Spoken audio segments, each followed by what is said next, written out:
Bwana asifiwe. Amen. Pastor, mimi swali langu ni Pastor Billy, njoo hapa ujibu hii. Karibu. Before tukujue tulikuwa tukienda kwa mama ombezi. Yes. Kwa nyumbani. Sasa nilikuwa nauliza, je, kama hiyo tulikuwa tunafanya makosa? Hiyo ni ya kwanza. Ya pili, watu tunasikia watu wakisema walikuja kwa sacrifice wamepona, but sisi kwetu watu tunakuangalia kwa TV tunatoa sacrifice but nothing happened.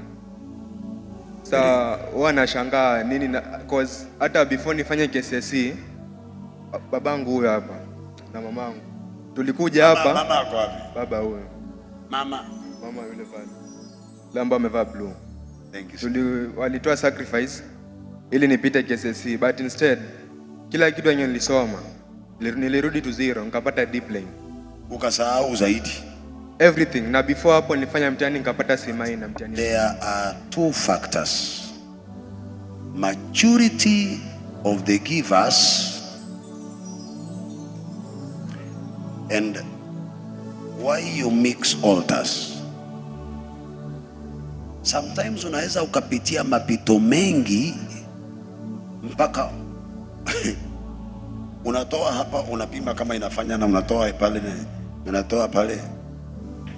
Yes, you have your TV station, but you have your 3 pastors. Amen. Mtu ananielewa lakini. So, sababu you have gone through a lot that has caused you confusion. Na saa zingine unasema wacha nimtolee Mungu hapa, na before it works nafikiria hii ndio ya kweli, wacha na before. So you are mature in body, you are mature in age, but spiritually you are growing weaker. So when you lose maturity in salvation, a lot of things happen. Mamako na babako, these are mature people spiritually. These are not children. These are mature people. But because of the problems they went through, to differentiate between left and right, ndani ya utoaji ilikuwa problem kwao. Mix and match. And once you mix them, hakuna siku maharagwe itamatch na mahindi. Maharagwe na mahindi ni mahindi. Hiyo saa zingine husababisha madhara. Yani unapanda kwa mahindi imechelewa, nadhani ni maharagwe. Na unapanda unasema wacha nitoe hii niende nipande huku. So wao hawatakwambia, but you ask them, they will tell you, we are mature people, but we have gone through a lot that has caused a lot of confusion in our lives. We are now growing afresh. Tunasikia akikwambia, ananiambia, you are right pastor. So because even myself in my spiritual life, I made some mistakes because of problems. Unamjua Pastor Sara ni muombezi sana, si ndio? Do you know Pastor Sara ashawahi pitia mambo mengi mpaka akasema hata pastor atoke mbinguni haendi kwa kanisa, na akaamua haendi kanisani. We went through problems. Mwingine anafitika, yule Teddy. No, hata isi yule Joan ako hapa. Na mimi nacheza keyboard na ninahubiri. Teddy ako na majipu kutokea hapa mpaka huku. Tuko masikini. Pastors ambao tunaenda kwao tunatoka na machungu. Hapo ndio Pastor alisema hata pastor atoke mbinguni siendi. Hiyo inamaanisha nini? Kuchoka hata na Mungu mwenyewe. You've gone through a lot that you make mistakes and you want God to give you the right answer during your mistakes. God cannot be white when you make it black.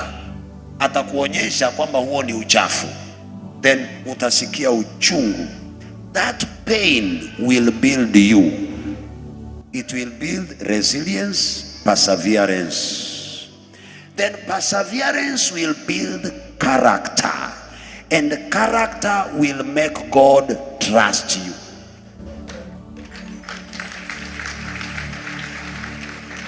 Okay, kwa mfano nikuulize swali. Nimewahi pitia mambo mengine hata wewe mwenyewe uliona kwa TV. What sin did I commit? God is training you for something to build your character. resilience, perseverance. Can you persevere? Why? Because I'm taking you somewhere else. So he will use a problem to build you, because you are now a mature person. Once you overcome, then he will answer the question ambao ulimuuliza juzi. You will never concentrate on what happened. Never concentrate on the miracle. No. Mimi nilitoka hapa, mimi wanatoka hapa. Pastor Sara ndiye ananiuliza, Pastor, umeona vile yule mtu amepona? Yule binti amepona, vidonda vimeisha. Namwambia ni sawa. Unajua mke wangu alikuwa haongei. Saa hii ni kasuku plus pere. Nimemwacha mahali hapo, naamini hajasikia hiyo. So ataniongelesha na anaongea kuhusu miujiza. Mimi nishazisahau. Yeye ndiye ananiambia, Pastor, ile. Namwambia sawa, sasa ushaongea, naomba nilale. Umechoka na kuongea kwangu? Mama sijachoka. Unanichezea akili? Mama sikuchezea akili. Kwa nini unasema nikuache ulale? Nimetoka madhabahuni, nimesikia kuchoka. Haya, ukiamuka nitakukumbusha. Nasema jabe, nimuombee asiongee, na nikimwombea asiongee hataomba. So kwa maturity level, I don't concentrate on what I did. I pray more for what I have not achieved.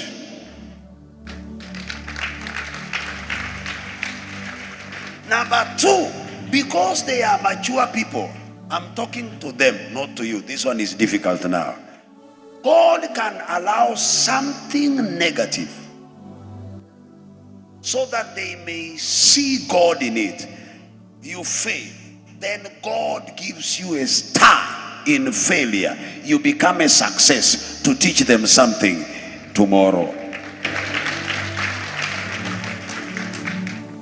Hiyo ni ngumu ama ni rahisi? Elewa. Yes. Okay. Niko na watoto. Moja, si kwamba wananisumbua. Unamwambia hii, anataka hii. Unajua uko na miaka mingapi? 18. Ukifika huo umri, nakwambia mtoto wangu mnasumbua. Ni kweli baba? Ni kweli. Mnasumbua, mnajua. Na mnajua hawa ni generation X ama huyu. Hata mimi sitaki hizo generation, achana nayo. Mimi niletee generation. Hawa wanajua kushika simu hivi. They know everything. They know everything. Weka password kwa hiyo simu. Anajua mimi wanajua password. Nani alionyesha password? Utaniambia nani alikuonyesha password? Mimi nimechukua simu ya mtoto wangu kwa bedroom. Sitaki akae na simu.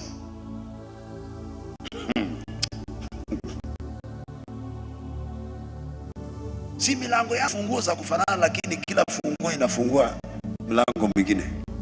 Mlango wake na mlango wa dada zake siko na funguo za kufanana, lakini zinafungua milango tofauti. Ukijaribu funguo yake kwangu haiwezi fungua. Yeye anajua huyu mtu hii ni jine, na sisi ni generation nyingine. Akachukua funguo, akatoa funguo, akaweka kwa banchi ya funguo zake, akachukua yake moja hapa. So mimi nikichoka, nikienda kufungua mlango naona natoa, na jaribu funguo nyingine, nimefungua. Nikitoka madhabahu nikienda nakuta simu iko pale pale, haijatumika. Tena inawekwa vile nilivyoipata. Kisha kwamba niko na wifi, hajui. Kumbe yeye anajua mahali hiyo wifi imewekwa kwa ukuta. Hii kitu si amekataa kunionyesha. Mimi nikija napata simu iko, nimemuonyesha adabu. Hawezi nisumbua akili. Nilifanya hivyo wiki 3. Siku niambia, "Daddy, acha tu nikwambie ukweli na kuhurumia."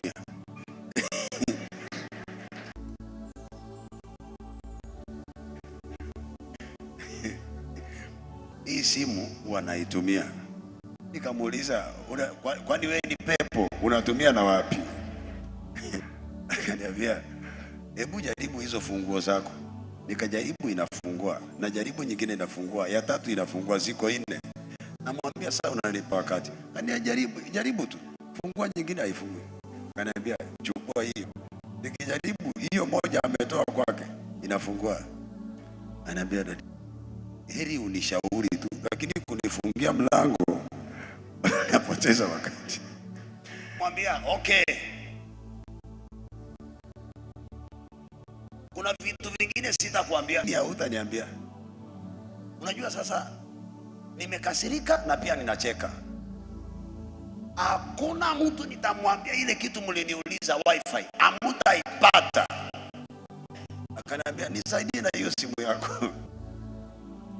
Akafungua simu yake, anachukua yangu hivi, analota kitu kingine kinakaa hivi nyeusi, anapiga picha, alafu ananiambia, niko na wifi tayari. Nikamwambia, okay, najua kile nitakufunga, nitaenda madhabahuni nimwambie Mungu. So huwa wanajua sisi hatujui. So siku moja akaja, anisikii karibu term 3 na performance yake inashuka. Namuuliza mtoto wangu, watoto wa wengine wanakujanga kwangu, ninawafundisha wanaelewa, wewe unataka mimi nikuelewe? Naambia, dadi, wewe uja siku moja hivi, listen to me. Nikamwambia, nani amezana? So akaperform siku moja, nikamwambia, si unisikilize, ameperform vibaya, si unisikilize hata hii term tu. Akaniambia, kusikiliza hii term. Hiyo term tukaketi tunaongea, anafanya kile anasema, fanya hivi, fanya hivi, fanya hivi. Nilikuwa nashuhudia juzi, performance yake ilijump kutoka pale alishuka 4 times akipanda juu. Akaniambia, dadi, naomba tu unisamehe. Unajua tu nyinyi ni baby boomers, sisi ni Gen Z. Hapo ndio nilijua baby boomers sijui wazee. So saa zingine mnaweza ama mkakosa kuelewa, lakini unaona baraka zake ziko kwa huyu mtu. Hata siku moja akukasirishe, usiongee. Hata akukasirishe, akikukosea ukaongea, amekukosea yeye, uongee, alafu atamke maneno makali kwako, itakushika na yeye ndiye amekukosea. Ulikuwa unajua hiyo? He has supreme powers over you and you cannot change it whatsoever. Nobody you can run to tofauti na Mungu. Anakukosea yeye na wewe unamjibu, alafu tamka neno, itakushika na yeye ndio mwenye makosa. Avoid him when angry. When he is annoyed, avoid him. Avoid baba. Si hapo nimekuibia mtihani.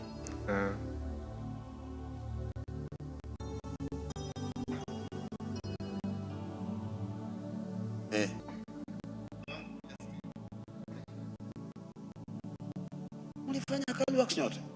Mimi nilifanya kidogo nikatoka. Tulipokuja na mwangaza, ndio maana mbeba familia wote nimekuja nayo sasa.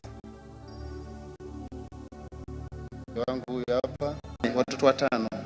Kubwa yuko university, huyu ni wa pili. Ndio alikuwa anapom smart, akaja ka drop tu mara moja tu. Akona haki ya kusikia uchungu asipo perform. Kusikia uchungu basi ashapotea. Ukiona mtoto wako na sababu haja perform, umezaa mtoto mzuri. Na ni kweli hatua. Unajua tulikuwa mambo ya giza, mara hivi, yani huyo ni kweli. Wakati wa mapito ni rahisi kukosea. Mama wa maombi, sijui ni niwaweke wapi? Sitaki mama wa maombi, sitaki kuwakosea, sababu anaombea hapo kwa nyumba. Most of them, not all of them, watakuambia unabii wa uongo, na atakwambia Mungu anasema lete hii sadaka ndio ufanye, na Mungu amesema tufunge. Wewe funga na yeye pia mkutane. Sasa nani mchungaji wa nani? Na saa zingine usipotoka anakwambia sasa maombi si leo, lakini sadaka ikiwako maombi ni leo. Ile kitu ambayo inawasha hiyo moto ya maombi ni sadaka. Sasa unajiuliza ni wapi? Lakini wamama wa maombi pia wanahitaji pia kushauriwa. Wengine wako na vipawa, watu wa kuwashauri ili watumike kwa njia inayofaa. Kuna vipawa tu. Wajua, nilimuuliza mtu swali, kwa nini Western Jehova Wanyonyi, sijui Yohana Mbatizaji na kuna Yohana Mlu mwingine? Tukafahamu Western they have passion, direction, ndio tatizo.